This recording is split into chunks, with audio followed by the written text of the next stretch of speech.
we have a very extremely important panelist, I think, group, a diverse group. And we'll start with Dr. Chati Tiwari. No, Dr. Chati, for a long time, she's been a crusader of nutrition.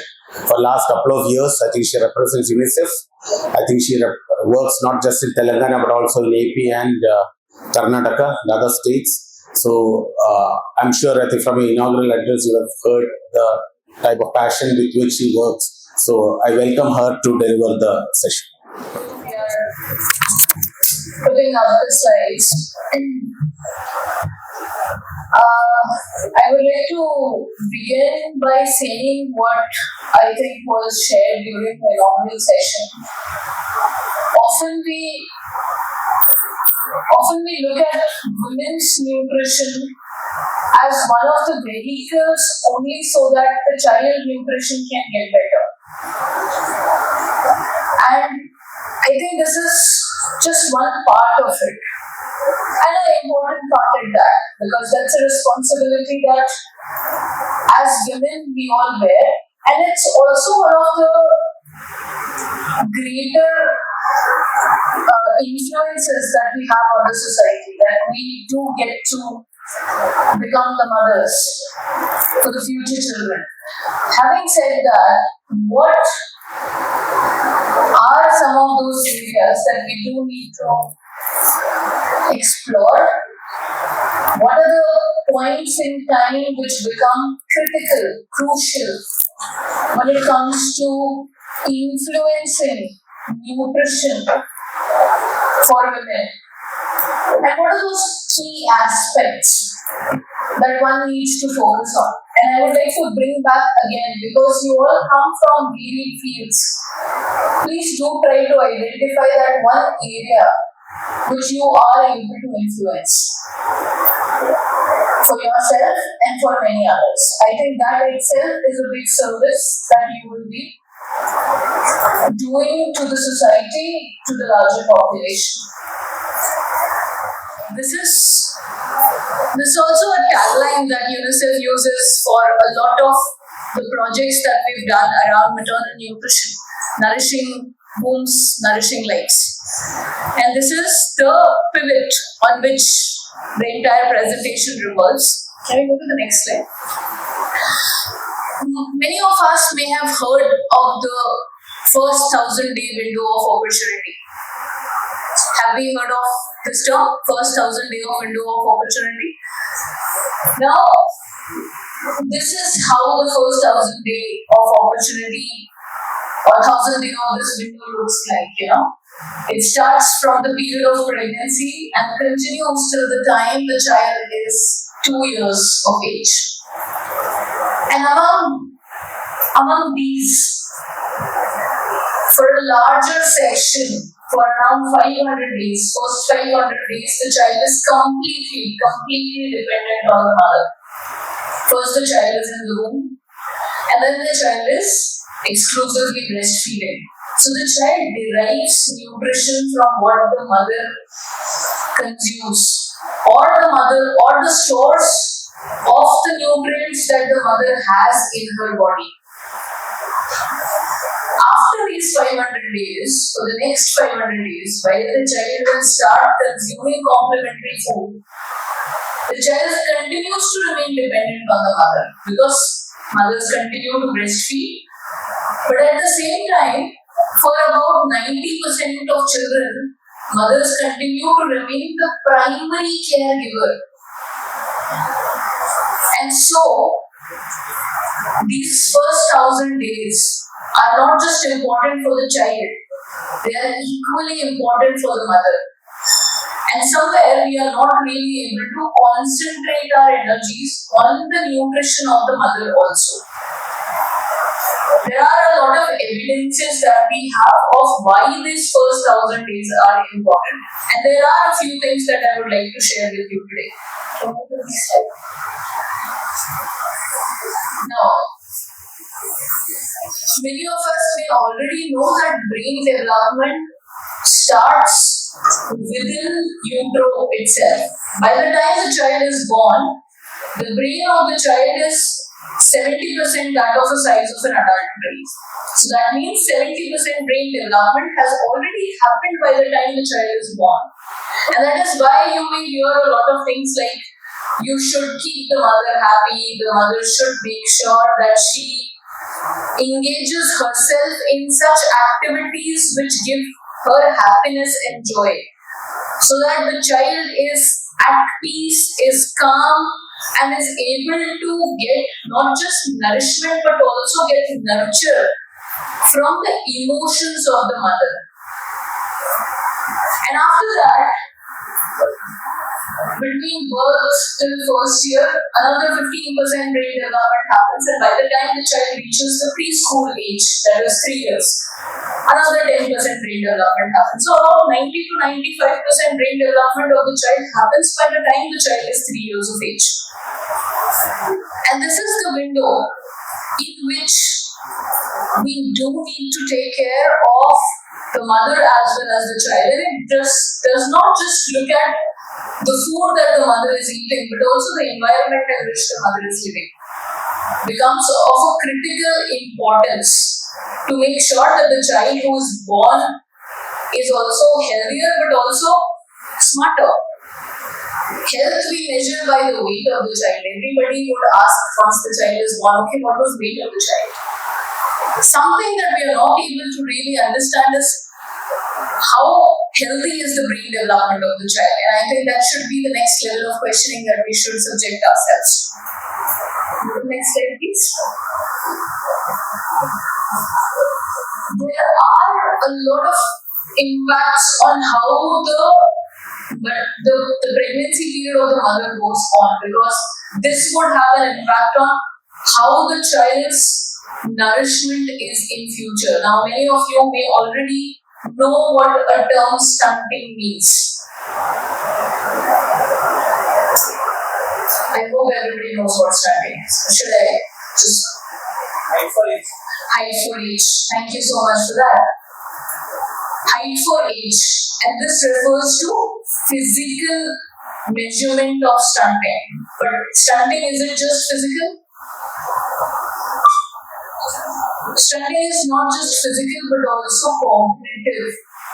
What we are able to measure is the physical growth of the child, whether the child has attained the length or the height based on the age of the child. What we are often not able to measure is whether the child has a healthy brain or a stunted brain. Most children who are stunted in height are also stunted in their cognitive development. And there are two very important factors that influence this stunting. One is gestational age. And by this I mean the time when a child takes birth. So if there is a preterm child, there are about 25% chances that this child may grow into a stunted child. And the other factor is intrauterine growth retardation. The child is not growing adequately within the womb of the mother. There are about 35% chances that the child may grow to become a stunted child. Can you read this one? Please click it multiple times. There are multiple consequences of poor maternal nutrition for mother as well. Now, this is something that we were discussing in the morning, anemia. And we all know that anemia leads to hemorrhage or is a cause of hemorrhage during childbirth or even before childbirth. Gestational diabetes, calcium deficiency may lead to hypertensive disorders. Obesity may contribute to both hemorrhage and hypertensive disorders. If the short stature, it contributes to obstructed labor. And so, when we look at all these nutritional deficiencies and issues, we realize that about 30% of maternal deaths in South Asia are happening because of these nutritional conditions or nutritional concerns. If we are able to address it, we are able to move these women, these 30% women, away from harm's way. Okay. Next, please. And the same thing happens for children. If there is poor maternal nutrition, iodine deficiency leads to cognitive loss, iron deficiency leads to low birth weight, small for gestation age, preterm children, folate deficiency leads to neural tube defects, thinness of mother or short stature would lead to child wasting, child stunting.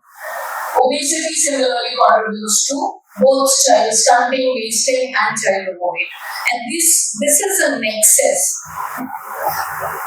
One small thing that begins something like anemia and something which is so prevalent that it may be possible that 50% of us sitting here may also be anemic, may lead to many of these complications and may contribute to a lot of such consequences for women and children.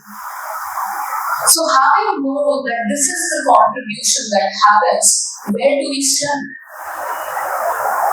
Where is India standing in terms of all these things? Let's look at that. Next. So what we've observed is that women in South Asia are becoming taller. Over generations, we've seen that we are becoming taller, but I would also request you to keep an eye on other countries around us, our neighboring countries, other South Asian countries. And we are becoming less thin. So when we look at BMI, you see that India has seen a very nice decline in low BMI rates. The same is a trend that we see in other countries as well. But what else is happening? When we look at a BMI, and when we look at overweight and obesity, we also see that very exceedingly we are also becoming overweight and obese. So while we are becoming taller and we are becoming less thin, we are becoming fat and also fatter very quickly in rapid successions. And this is anemia, which is what we spoke of. While there is a very small decline, it also looks at stagnation when you look at absolute numbers, because these are percentages, it shows a small decline. And when we look at the entire South Asia, we find that 37% of world's anemic women reside in South Asia. And when we look at India, out of these 37%, 50% of these women reside in India. So now you can do the math. If 37% is 227 million, half of it is what? And that many anemic women we have in our country.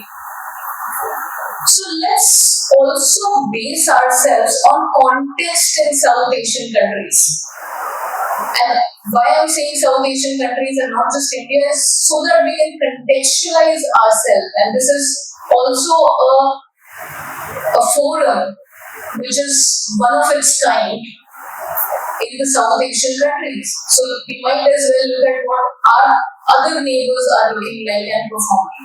So when we look at please go back. Yes. When we look at these factors, which are also determinants of nutrition among women, whether we look at education, we have about 30% women who have secondary education. We have about 30% women again who are becoming pregnant in their adolescent period itself. We have quite a few women, so while it's not visible very well, but about 70% women who are participating in their own decisions regarding their health. About 80% women who are receiving care from a skilled antenatal care provider, but only about 40% women in the country who are receiving at least 4 ANCs more. And this is the context in which service delivery and availing of those services by these women is taking place. Can we go next? So having said that, what are the opportunities when we talk of nutrition that we have at various points in time? Nutrition is not just an injection or a tablet or a good meal or one breakfast which is extremely good that will last you for maybe 2-3 years. Nutrition is not a one-time intervention. Nutrition is a continuum. It has to be continued long before birth and for multiple times after birth, so that your generations can sustain this growth that is there. And there are multiple opportunities for us to intervene when we talk of this, because it's a life cycle continuum. It doesn't just happen when the mother is pregnant, when the mother is given birth, when the child is of certain age. It continues over a period of time. And so the sooner we start, the better results we have. And so while this slide is a very busy slide and you may not be able to really apprehend what's written, our work starts much earlier. Our work starts from the time that the girl or a child is still a adolescent. How are we able to provide them with this nutrition and health care so that their growth and development solidifies and prepares them for a better future ahead? How do we continue that? Can you please go back? How can we continue that during the preconception period? And this is something which is often missed out from most of our conversations. This is the period after our education is done, before or after marriage, but before pregnancy. And we're not really concentrating on it when it comes to programs per se. And this is the platform which gives us an opportunity to make sure that all the nutritional deficiencies can be taken care of before the girl starts on the journey of pregnancy. Pregnancy period, lactation period, I'm not really going to go into the depths because we spoke quite a bit on it already. And then once the child approaches the child growth, it has to be continued to be nurtured through these nutrition interventions to make sure that the child continues on this growth trajectory and does not falter. And does not need a hospital per se, and that is where I would like to echo what Dr. Santosh said. It starts from prevention, but our healthcare system works the other way around. We start from management and treatment, with very little being done on the prevention part of it. Can I have the next slide? And this is where we establish quite formally that maternal nutrition remains the foundation of health and human capital. It's important to invest in nutrition of women so that we can ensure a healthier, a smarter, and a thriving future generation. Every contact point with a woman, one should make it count, because there are interventions that are to be provided. And so what do we want from you? It's a call for action for all the people present here who are future doctors, nurses, nutritionists, public health professionals, IS officers, professors, or whatever that you dream to become as we move forward. Identify that one thing, because you're not just care providers. You are the nurturers of the future society. So identify that one action that you can start doing for yourself and for people around you, because that's the greatest service to the society. Thank you. Hospital which is known for its safe deliveries, and I think that's an important number for nutrition. So she plays an important role. Over to you guys.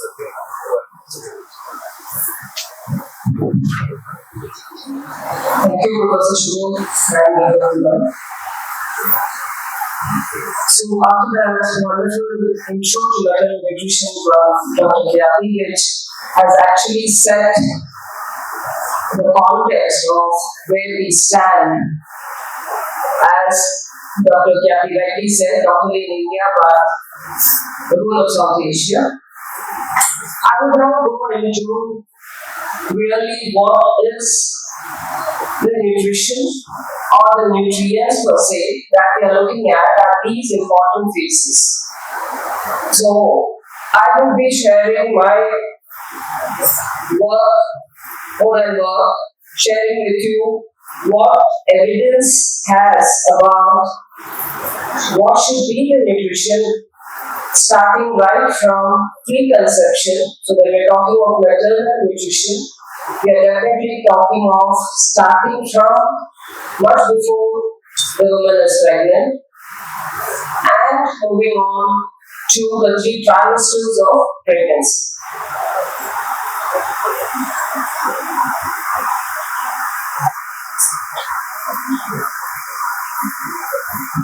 As we just heard and been hearing since morning, every phase of woman's life does have distinct nutritional requirements. So before pregnancy, the woman will need nutritious and safe diets to establish that reserve. And during pregnancy and thereafter, then energy and nutrient needs increase. In fact, the lactation or the breastfeeding phase is when the calorie or the nutritional requirement is the highest in a woman's life. Right? So what are we talking of? How do I get into getting that adequate perinatal nutrition? Pre-pregnancy BMI or the body mass index that a woman starts in pregnancy with decides on how the weight gain pattern should be in pregnancy. So when we look at mothers, women who started the pregnancy at high BMI will always have this additional risk of gestational diabetes or a large baby, whereas low BMI mothers have the challenge of low birth weight infants. Pre-pregnancy nutrition, specifically, each one of you who are nutrition students here are aware the importance of folates, iron as we have been hearing in, and calcium. Next. So, maternal nutrition, we are looking at specifically from both fetal development and mother's health when we are addressing the nutrition. Next. In fact, it's rightly said that when a woman is pregnant, she is in fact pregnant with her grandchild also. So that is in the crux the importance of how the nutritional status of that woman decides. So, if a woman is carrying a female child, the genes, the eggs, in fact, specifically that sets in here, is already decided at that stage. So, what she is carrying or what her nutritional status is has already decided how healthy her grandchild is also going to be. And that is the intergenerational effect that nutrition has. So this evidence is quite strong also that a healthy preconception dietary patterns definitely has an effect on a healthy baby. So as I said, can I just go back? We all know that each one of us are what we eat, but the impact starts much prior. So we have to look at both preconception and at conception. Next slide. So this infographic puts it together in a nutshell, as we just heard our earlier speaker saying, it's not just nutrition, but when we look at the outcomes, you have your other lifestyle risk factors, you have your psychosocial factors, you have your socioeconomic factors, apart from your dietary risk and dietary protective factors that really impacts on how the pregnancy outcome is. So it's not just giving in that nutrition to the mother, in what setting or in what socioeconomic status this mother comes from has an impact, how emotionally stable and how much she is able to take that has an impact. So each of these parameters, when we broadly put in even lifestyle factors, again, just the simple thing of whether she is starting her pregnancy at a high BMI or a low BMI or at normal BMI also has an impact. So each one of these factors, we can talk at length on it, but I just wanted to put it together to say that it's not just one, but nutrition has to be looked at in a comprehensive totality. Next. So just to highlight the factors, or these are basically modifiable. So each one of you should understand that as future practitioners of healthcare, each one of these factors are modifiable, and so we are talking of educating, spreading awareness that we can modify them and get them to in the right track. Next. So what I earlier said, how through the life course, the various epigenetic changes that can actually decide on what happens in pregnancy and how the effect goes through generations. Next, in other words, that is what the Barker's hypothesis puts in as a DOHAD theory, the developmental origins. So we have findings and research that definitely suggest that whatever the human fetus has to adapt during the pregnancy phase, because of either limited supply or over, has an impact. So that's why we say what happens in pregnancy can and will have a developmental effect and further impact on that child later. So the programming actually is happening during pregnancy, and so we need to be careful. Next. So preconception, all of us are aware the most important nutrient is folates. Next. The nutrients, specifically when I look at and try to share with you, right from the phase of implantation, we need to look at what is it that has to be taken. So when we look at the pre-pregnancy stage or at conception or just pre-conception, all these nutrients, proteins, trace minerals, vitamins, omega-3 fats, enzymes, and specifically right on fruit and vegetable phytonutrients. We're not talking of the supplement of phytonutrients. We're talking of a diverse food group which gives them that phytonutrient, and probiotics. We just heard this morning how easy it is to get that. All of these has been proven to enhance implantation success. So those of nowadays we do see an increasing trend in infertility and women who are going through the IVF process. So these nutrients have to be insisted on, and we also heard this morning about the impact of the HFSS foods or the ultra-processed foods. So restricting of these has to be immediately advocated. Next. When it comes to the next stage of placental and fetal growth, that single cell as a human fetus, it derives its nutrition from conception. So this developing fetus gets all its energy primarily from the mother's placenta only after 12 weeks. So before that, the phase of 8 to 12 weeks is the endometrium that is the main source of nutrients for the growing embryo.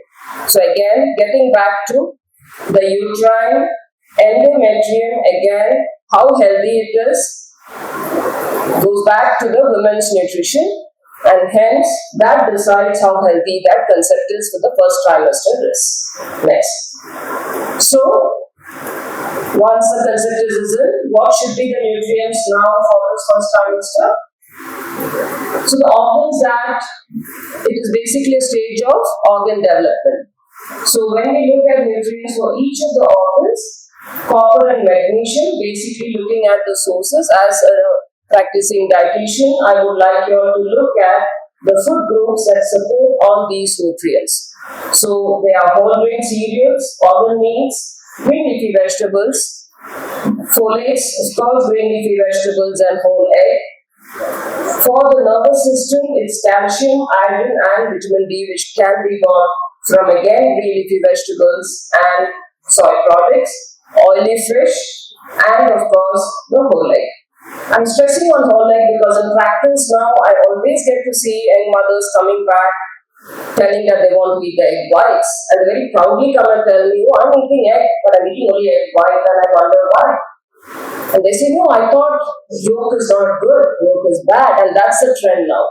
So we need to stress back and tell them the importance of the whole egg, be it not only from the quality of the protein, but we're talking of the choline content, we're talking of the DHA rich omega-3, and of course, the entire completeness of that. So every food group is now, as we heard this morning, everyone is talking about how can I get it conveniently packaged and easy to pocket in. But unfortunately, you will not get the benefit of it like you get it from having taken a whole food. Be it any food group, you talk it of as whole grains, you talk about the pulses, talk about the vegetables. Ma'am today morning mentioned about the frozen vegetables. Yes, we are taking in, advocating vegetables and fruits for its vitamins, and if it's frozen, what is available? The next is the trend of trying to eat those fruits which are, I call the trendy fruits. Everyone wants to reach out to the kiwi, reach out to the avocado. When you have your locally available guava, which is the best source of vitamin C. So I now have been literally starting off any counseling with my pregnant mother to say, can you start eating more guava every day? We have enough research and even from our National Institute of Nutrition which says that just one guava is enough to enhance the iron absorption 10 times. And even for a gestational diabetic, I can easily accommodate it into her diet plan than trying to say eat some other fruits. So each one of us in practice have to get back to be advocating locally available seasonal fruits and vegetables for its true benefits. Next. So, as far as calorie requirement goes, there is no additional calorie requirement in the first trimester. And this is another big challenge we do notice in the category that I'm talking of with higher BMI. There's a lot of weight gain that happens in the first. They come back with 5 to 6 kgs of weight gain in the first trimester itself. And it's very, very challenging to take them through the next 2 trimesters. So, a lot of counseling and advice preconceptually really helps to get them to start their pregnancy at a healthy weight. Next.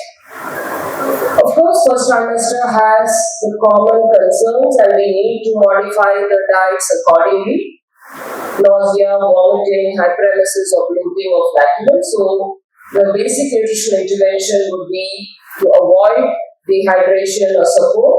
So, small frequent meals, recommending on dry foods, trying to take lemon popsicles or ginger tea which can avert the nausea. So, simple tips, but allowing the mother to be eating small frequent meals really helps. Next. Moving on to the second trimester, the changes in the fetus is basically further development of the eyes, the brain development. We have heard enough about the importance of nutrition and supporting the brain development. So the nutrients are omega-3 and the polyunsaturated fats, proteins, iron, zinc, iodine, and vitamin B12. So please look into the sources. All dairy products, fish and poultry, green leafy vegetables, nuts and seeds, pulses and legumes. All easily available and easily accommodated into a balanced meal plan. Moving on to the third trimester, further development of the fetus. So the major nutrient in this trimester to be advocated is vitamin A, and again dairy products, oily fish, whole egg. So anything, as we always talk of, dark yellow, orange colored fruits and vegetables to give in that beta carotene, and vitamin A from the fat soluble being a fat soluble vitamin. So we also have fortified milk with vitamin A and D, fortified oils coming in, so it's better to advocate on that. Next. So, as I go back, what a pregnant woman eats is more important than how much she eats. So, the quality of her diet is actually what we need to concentrate on, being balanced. Next. The energy, again a big myth. The minute a woman is pregnant, there's always this thing of, oh, you have to eat for 2. That still continues. So we need to look at the energy cost. Yes, there is an increased requirement for energy, but the requirement is to the tune of supporting the fetal tissue, supporting the maternal and cumulative fat deposition. These are the major causes. But when we look at the numbers, next slide, it's just additional 350 calories that needs to be taken. And what is this additional 350 calories?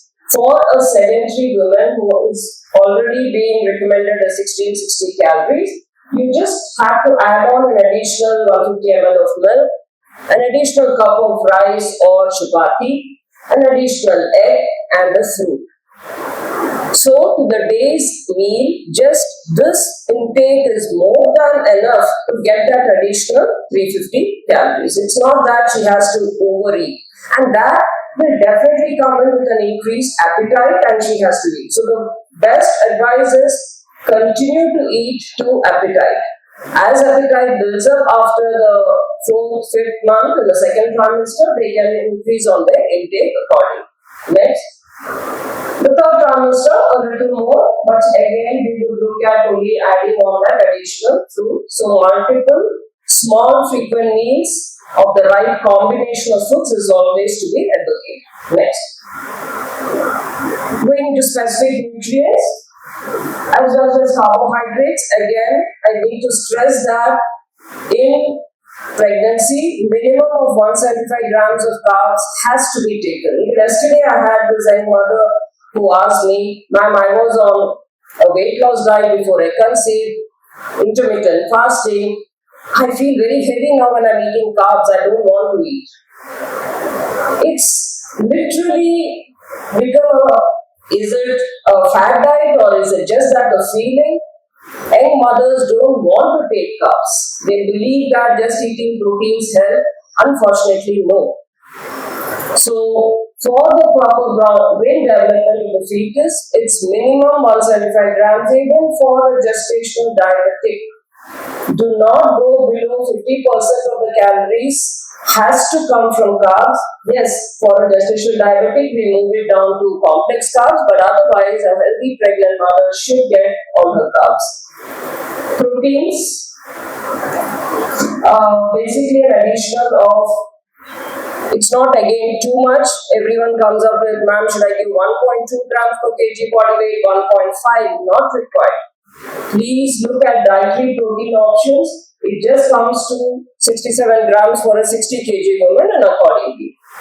Fats, limit on the saturated fatty acids to less than 10%. We have to concentrate on the essential fatty acids which comes from both the polyunsaturated and MOFA. Next. Very important to check on the fiber intake of the diet. So at least the minimum of 25 grams per every 1000 kilocalorie needs to be provided. And iodine, yes, at least 200 micrograms. So advocating iodized salt, at least 1 teaspoon per day is beneficial. Next. So this is comprehensively put in our dietary guidelines of Indians by ICMR and iron.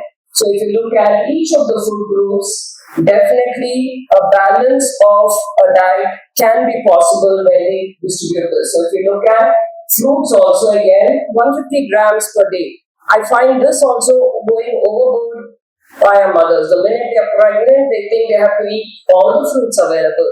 Sometimes have a meal of fruits. Ends up, basically we see them coming back with diabetes just because they're pumping in too much. So that's the other extreme that we notice. Dairy, most of the time avoid it because they just don't like milk or they think it is the so-called no gluten, no casein sort of myth again. So again, I find I'm actually advocating and counseling mothers on the importance of dairy products. Minimum 400 ml, if not as milk, curds, paneer, any option is fine, but minimum 400 ml of milk product. So these are the basic requirements a balanced diet for a pregnant mother should be making. Next. And we know the most important criteria when we're looking at adequate diet is the weight gain. Now for weight gain, we follow the guidelines of Institute of Medicine. It's based on the pre-pregnancy BMI. Like I earlier said, we need to target about 11.5 kgs of total weight gain for a normal BMI mother. But if it is lower, underweight, we need to look at more. But what's important again is the weight gain target is in the second and third trimester, and the steady weight gain is what we need to advocate on. So at least 300 to 400 grams per week to the tune of 1.5 to 2 kg per month is what we need to keep stressing on, and not that they come back with 3 to 4 kgs of weight gain in a month and then you're struggling in to say where are you cutting it off. So this sort of approach on saying it should be weight gain is needed, but a steady gain is really important. Next. There is definitely, as you said, as you saw, Institute of Medicine's guidelines is based on the WHO cutoff. We have more and more studies now to say that for us, as Asians, we need to move on. So, next slide. For the Asian guidelines, we have our overweight category as any BMI above 25, and so any woman who starts a pregnancy above 25 BMI, we've been advocating only 7 to 11.5 kgs of weight gain, unlike the WHO cutoff. Next. And as I just said, the timing of this prenatal weight gain is important. It's not that you have all your weight gain happening in the first trimester and then no weight gain, but that also there's enough studies to say that it has an impact on the fetus. Excessive gestational weight gain also is an impact, as I've already said. Next. So just to put it, how will you put, if I just take a third trimester plan, how will I get in all the nutrients that I was talking of? So milk with nuts, you can have your regular South Indian breakfast with and whole egg. Next. You would look at giving a mid-morning snack of a bowl of fruits, whole fruits. I'm not giving any fruit juice. The lunch, chapati plus rice or just one of them, a legume or a dal or non-veg protein, cooked vegetables, both green leafy and others, and a dairy product as curds. Evening snack, again, you can always plan on 2 snacks, so you can have, all of you have been hearing about ragi malt since morning, a fruit with ragi, and boiled moons. I'm checking on boiled sprouts just to keep the safety aspect also in mind, along with lime powder to enhance the visuals. Next. Dinner again, similarly, having in a salad, having in the rice or roti, incorporating the green leafy vegetables in various forms. It's easy to tackle or address anemia if you actually look at green leafy vegetables along with, as we morning heard, the chickpea. Groundnuts is a great option. Along with it, green leafy vegetables in a chutney, in a puree, in a powder form. So the simple thing of incorporating karyapak podi or the moringa leaf powder. So even a tablespoon of it is easy to incorporate, or incorporating it too as we make the mixed rotis where you incorporate into it. But sauteing the green leafy vegetable, grinding it, pureeing it and mixing it makes it more available than trying to take it raw. Now, gestational weight gain and the small for gestation age, yes, it basically weight gain as per Aaryajanani guidelines is associated with lower risk. So if you are within the guidelines, we are noticing lower risk of these. But mothers of FJ babies, it has been reported, had significantly lower daily intake of total energy, protein, vitamin D, all the essential nutrients in this group has definitely found to be lower, and hence we have seen its impact on infant growth. Selenium also is another important mineral which has shown to have its impact on gestation. Zinc, there's enough work done, and we are definitely have to look at how it has to be incorporated into the diet so that it does not impact the growth retardation. Next. So the causes of fetal growth restriction, basically it can be one of the major maternal factors is for maternal diet. In addition, high blood pressure, anemia, the various autoimmune diseases can also be contributing factors. Among the fetal factors, yes, having more than one stage person, twins or triplets, birth defects, all these can also be contributing factors for HER. So a deficiency in the nutrients, various studies have highlighted that deficiency in the consumption or delivery of protein, vitamins, or the polyunsaturated fats in the diet can lead to adverse fetal development, and these consumption of these foods would bring about those beneficial effects. Next. So, like conclude by saying that the multiple factors that contribute to improve fetal nutrition and development is we need to look at suitable educational programs, provision of the supplements, cultural beliefs still is abound in our population and we need to address it. Even at Fernandez, when we just did a small audit, we still have mothers who still talk about the cold food, the hot food, they don't want to take the protein-based foods, it still continues because when it comes to the diet and pregnancy, the entire family dictates what will happen. It still goes on. So we need to continue our awareness and our reform to take this. The provision of family planning aids, of course, is another thing. Next. Yeah, this was what I said when we did a little survey. We found that the most common food items, cabbage, pumpkin, milk and milk products, fruits like banana, these are what where believes that it can be plastered on the fetal head making a fatty baby, which is difficult for delivery. So it was really atrocious that even in the urban setup, I still get to hear this. It still continues, right? Thank you. Next. So optimal nutrition before and during pregnancy is important. You need to look at for optimal fetal growth, favorable obstetric outcomes, and improved perinatal survival, and a potential for better long-term health in both the mother and offspring. So I say that eating nutritious food during pregnancy isn't just about eating a healthy diet, it's about nourishing a new life. Thank you.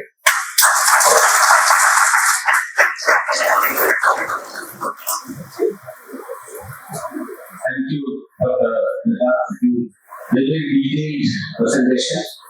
And I think I learned quite a bit, especially about intergenerational, the impacts or outcomes of lack of nutrition, how it can actually affect.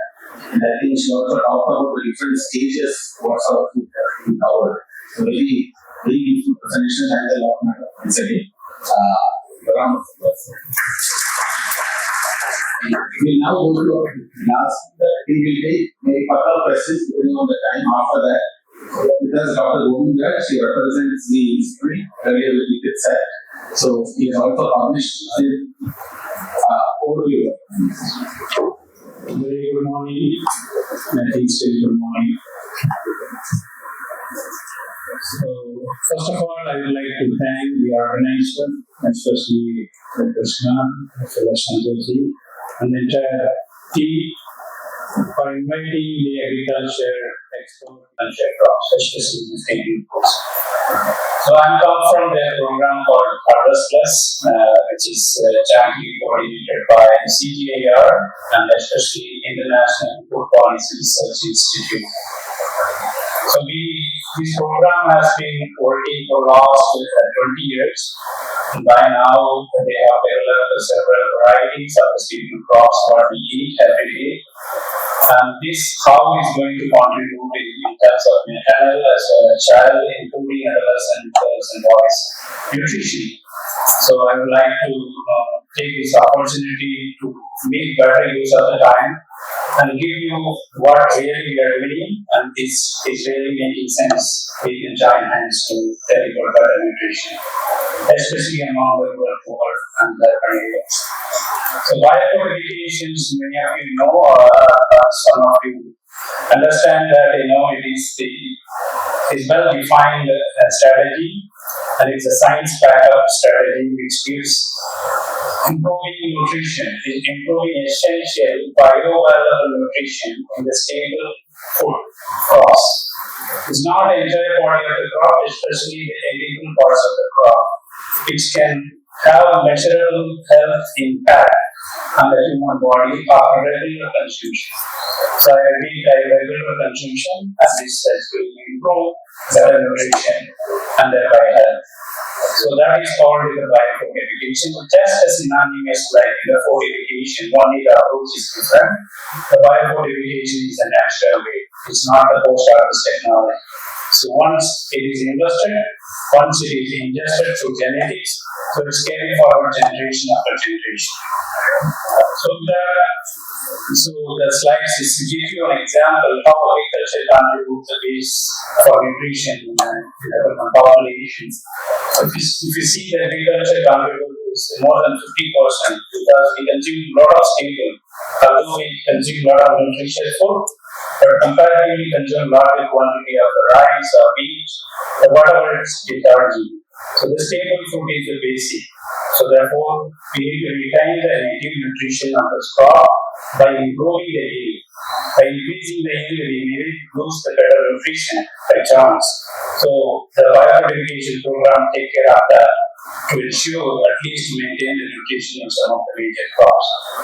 Next, please. So many of you know, so how this is has been done is not by one organization. So this has been done by various institutes, almost 14 CGIAR institute. CGIAR means is a consultative group of international agriculture. Just like your,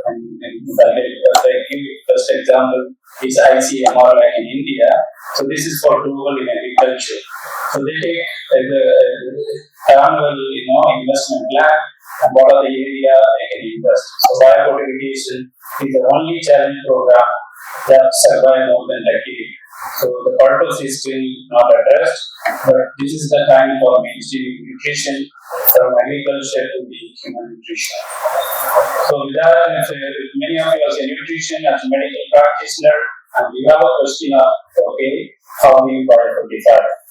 So biofortification is a simple process by which the selection of the natural material, which is the natural crop parents, which give the better variety. It's not, there are many approaches. One is the conventional and traditional approaches. We make crossing by two parents, and whereas the genetic approach, modified genetical approaches, the new advent of technology, which gives gene editing and also GMO. So far, what I am talking is come from the traditional natural way of biofortification, just like any other variety being grown by farmer, say for IR64, the similar approach, so that the consumer will accept without any hesitation. The next question is, will farmer adapt such varieties? Yes, of course, we cannot change any of the taste, any of the resident of the particular variety, or it should be adaptable to across the state or beyond the country. So this will be very well taken care, and including the taste and color when you introducing the nutrient. So therefore, the farmer and consumer acceptability is very much important to enhance our scale up with the new varieties. And here in the slide is indicates in each of the crops. So we work on the three major nutrients. One is the iron, other one is zinc, and third one is vitamin A. Of course, we are not limited to these three, but we are enhancing calcium, selenium, and other nutrition as far as how agriculture can extend without much of investment with this natural variability available in our traditional crop genres. So these iron crops you can see is basically demonstrated in two crops so far. One is the formula we call bajra, other one is the common wheat. So these tools are used almost 80% of the daily requirement of an individual. If they consume, say for formula, if you consume as an adult 200 grams, it gives you almost 80 plus daily requirement. Where if your child is 120 grams, so that's what the research says. And these are landmark studies conducted by the clinical registered trial. It's not only in India, it is also in abroad in foreign universities, and we have provided our own varietal and grains and to study the interventions. Some studies talk about 4 months, some studies talk about 6 months, and those are proven is iron deficiency, especially in Africa and especially in Maharashtra and India. Those are reversed if you continue up to 6 months with some of the iron deficiency. Almost 60% of the students who participated in this trial, and they were reversed. Therefore, the per day requirement is very well met, and that is the target of our strategy. And similarly, zinc. Zinc also is very important, as previous presenters emphasized, like minerals. And this is very critical. It's up to 50% intake in sometime in maize. Which we don't eat white maize, and we don't at all eat maize in India, but Africa is the staple food. If we go to Zambia and Nigeria, you see the major just like rice. They consume like fully white maize. So therefore, the white maize is fortified with zinc, whereas orange and yellow is more of carotenoids. And carotenoids we can get up to 100%, especially in sweet potato. Okay, and this is very critical, and also yellow cassava, and including the orange maize. So this is very critical part of food component, especially in Africa, and this is growing in some eastern states of India. The sweet potato and cassava, and including South India like Tamil Nadu and Kerala. So this is very critical part. One should understand how you can recommend, how you can advise in your portfolio. These type of crops can enhance. This is not a replace what is existing in the food table. It is just to contribute, just replace with your highly polished rice and with the biofortified rice and highly processed atta with the zinc biofortified atta. So these are all available in the market, and this is, if you need any connection, we can give it to the connection to the millers and the sellers who is distributing such type of product. Next, please. Yeah. So far, Harvest Plus is working more than 40 countries and more than 10-12 crops that is stable across South Asia as well as Sub-Saharan Africa, including Latin America. So those are very critical part to contribute to nutrition in terms of crops, the stable food crops. So far, they reached about 100 million people, and this year is very critical for us to transitioning to mainstream. So therefore, every variety that any country release, it should have a minimum micronutrient level, just like yield. If our new variety comes a better 5% or 10% yield, and that should also come with 10 to 15% better nutrition. So that's what the policy we are working as part of International Food Policy Research Institute, and that is a very critical landmark decision by the regional as well as the local government, which is very important decision for the next generation. As many of you know that the maternal nutrition not just an human issues, it is the entire national or international issues, and that produces that the healthy generation. As Madam and many the research team is presented, the preconception and after the till 1,000 days is very critical. So where you store those such nutrition and energy is from your staple foods. Although you can get supplement and other medication, but that all give a temporary relief. But if you consume the regular biofortified or healthy diets, that's going to improve your better nutrition. So I hope, as the chair is mentioned, we don't have any time, but I feel that you may have a lot of questions to me, or at least this area. So I will give some time to ask and interact any specific question about the technology, the product, or the partner who is working in India. So I am based here in Hyderabad, UNICEF campus. So we are also working across Sub-Saharan Africa and Latin Caribbean area. So especially in Southeast Asia, we are looking only with Indonesia as well as Vietnam, and also the Philippines. So they consume a lot of rice. So we focus on zinc rice in those areas. And once again, I would like to thank, and I would like to take anybody's question. Thank you. Thank you, Dr. Govindan. That was, I think, very useful presentation on biofortified crops. In the EU, I am saying something which we are ignoring, but very important. And sometimes across Africa and other countries. I will now open up for discussion. I know that we are running a little beyond schedule, but still I'm sure some of hours we have any questions to get presentation from our party who will comparative picture across the world. About different stages and the needs, do's and don'ts, and talking to the staff about the topic factors. So, if you have any questions, please introduce yourself and if you have any good questions, you can. Hello, sir. Thank you for the opportunity. It was a very detailed and learning session. So, first of all, I came here just as a to know about the location and study my master's in psychology, but to know about the location. So, one question in the Madam, as you mentioned, one Goa is enough. Out of it collects the 10 types of nutrition. So during the pregnancy or in the lactation period, if we take women take the Goa, it is easy to say it will get lot of cough and cold. Any fresh fruit taken will have vitamin C, and that doesn't cause a problem, right? And put it like I counsel the patients, it's common cold is a virus that is present in air. So if the then pregnant mother is waiting for someone to cut the fruit, leave it there, someone has come and sneezed, coughed and gone, yes, and then you can go wash my catch.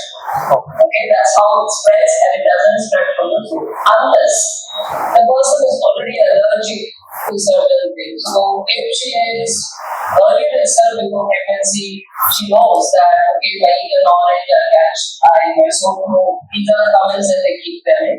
But there is no evidence and it is not true that for hospital. Madam, also one more thing.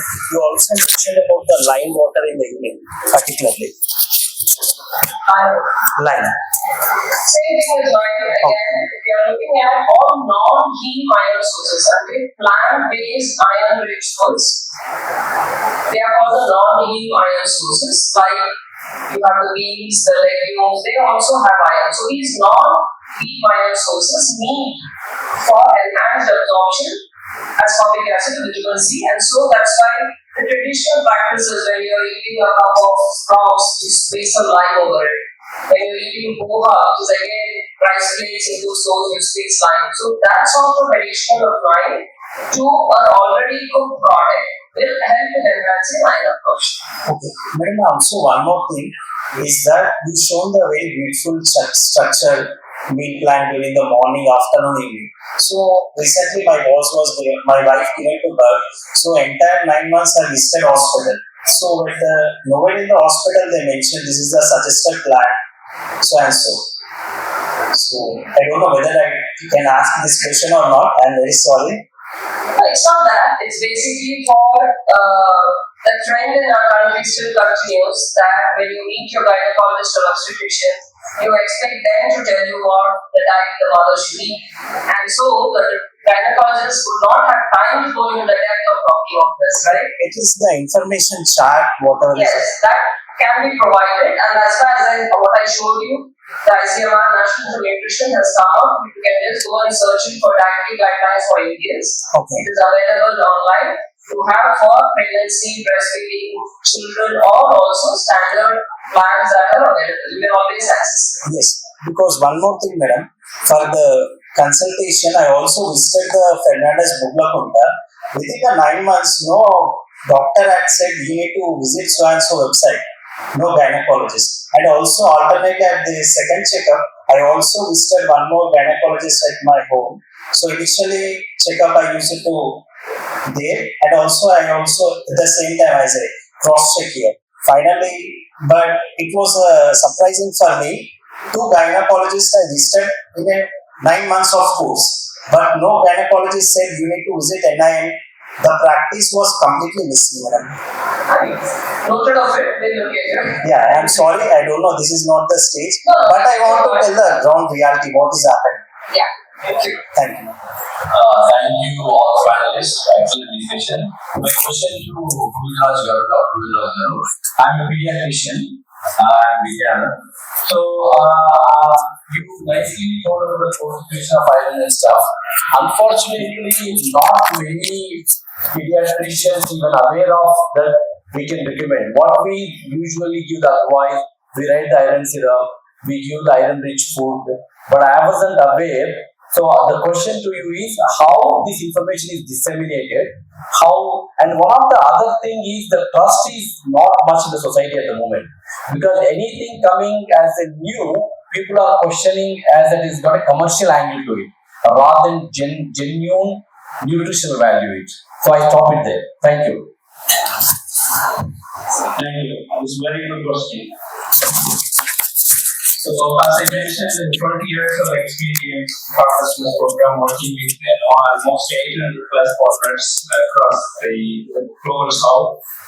And they all start from the agriculture, okay, and then move to the nutrition. So what I showed is that nutrition is not a decision by the program. Why we focus on the three so far? The three nutrition, I think people know the Hoffman in the panel discussion, and they rated these three nutrients which causes the major death. It's one of the top 10. So then the focus is how agriculture comes. So basically the nutrition is driven by the nutrition as the medical grow. So that pass to the agriculture is how we can do it, especially for the rural poor. So if it is a rural poor, who is the really the vulnerable group, especially women and children. Those don't have the supplementation or other health system access. Then the main target of the biofortification is to target the farmers who grow and consume. So then if education is started, now as I said, this year is critical for us to transition to mainstreaming. So we are working with a lot of the private sector, including the medical groups. And so far we work with some of the institutions in Maharashtra as well as the Karnataka, the medical science. But since we are come from agriculture and just like forum can help us to intervene or to discuss with the authority, the highest authority of the nation, can allow us to do certain more studies to create evidence. So once you create evidence already there. But still, when we talk to the team, and you have the more studies in Indian context. So it's not our job to be very frank enough, and it is the job of somebody in the nutrition or health sector who can work forward and we can co-create evidence. So therefore, still evidence is created as and very bad, but that's proven that as I mentioned, they are there's a confusion, as you mentioned, there is a confusion of the fortification and biofortification. So they think that biofortification and fortification comes from kind of the new technology that may harm to our health members. So being biologists, we understood that even still maybe this is not the right thing, but I should clarify in diabetic we start insulin. Okay. So that's come from just kind of GMO, but we started using. But I'm not criticizing the technology wrong. But it's nothing to do with as a human intestine, even if you look at PT and related technology. But that's why we talk with the conventional and traditional approach, how we develop. Because first the approach should be accepted in the society. So therefore we choose the traditional approach. There is no harm, anybody can prove this foreign DNA or something like that. So this is natural way of biofortify. If you consume, that's why I'm recommending some of the nutrition or pediatrics, you should recommend instead of take 100 grams, at least twice in a week. Okay, these biofortified bajra, biofortified chana, all those things, very critical, just to read it, because that iron is almost 50% higher nutrition than the regular varieties. I hope this is clear. Thank you. If you need more evidence, I can ask you. Actually, I would like to. One more question. Last question. Okay. So I'm Lavanya. I practice longevity. I'm a longevity expert focusing on precision nutrition. So in my area, the major challenge is in India, specifically, India is called as a diabetic capital, as we all know. And 85% of the Indians are either they are diabetic, or they are pre-diabetic, or they doesn't know they are in insulin resistance. So that starts at a very young age, right from 10 years, 12 years, I could see like a lot of come with the complaints. So since rice is a staple food, what we are doing, why don't we incorporate a the rice can't be formulated to become as a complex carbs. It's just the rice. I mean, you are fortifying with zinc and all the other micronutrients. Why can't it be fortified with a protein or fiber together? You think that's again a good asking question, I would say. So we are happy to know Dhaatri as nutrition and possible. But the plant, it has its own beauty. So plant has its internal mechanism either it is a symbiosis or antagonistic effect. If we find a center long minimum, it will be one and it is other. Another one is that why we focus only one stable acid fixing for the dietary diversity. We say somebody is what is the best solution for moderation and better nutrition? I would say dietary diversity. But it is not possible to give everybody the dietary diversity, but then we ask the coordination and diversification. Only part of your questions, and then if you add more fibers and more protein. The protein company is the motherhood soil, as you see, say, pregnancy is everything what we eat comes from the soil and through the plants. The plant can see it and accumulate in very fast. Then soil is deficient, and then naturally your grain is deficient, even though it's efficient variety. So therefore, if you accumulate the more number of nutrition, and then particularly for the proteins, you need to add more nitrogen, which is having to be a urea. Then you have counterproductive in the ecosystem, so there should be optimum dose for urea for a given crop or rice. So therefore, we are crossing the border, which is to do, but rice also has a good nutrition. But we need to control by losing during the post-harvest processing. Okay, so then we say parboiled is the single polish, not the double B as you say. Don't make it very white. So the brown rice and the traditional variety, even the modern variety, there are a good number of, I would say, close to 8 to 9, and some varieties are 10% of the protein. I think that's good enough to manage. And the rice alone contribute the entire protein, but rice should contribute protein. That's for sure. Thank you.